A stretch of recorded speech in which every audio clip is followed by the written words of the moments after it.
Bok, ja sam Maja, a ovo je Mazikin.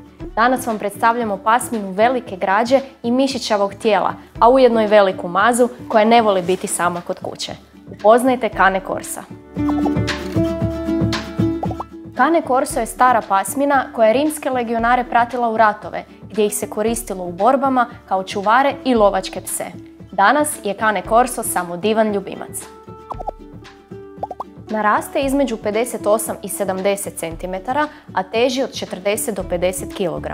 Dolazi u crnoj, žutoj, sivoj, crvenoj i tigrastoj boji.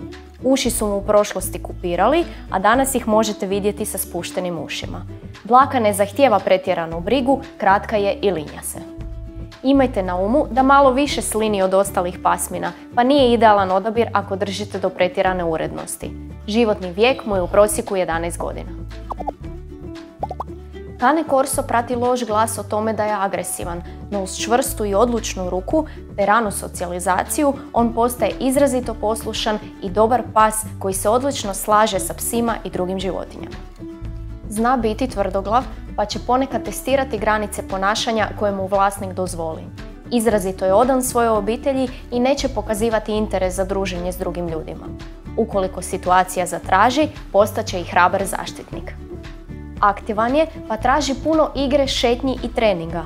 Osim toga, radna je pasmina, pa mu je mentalna stimulacija veoma važna. Ova je pasmina sklona nasljednim bolestima kosti i zglobova, a podložna je i torziji želuca.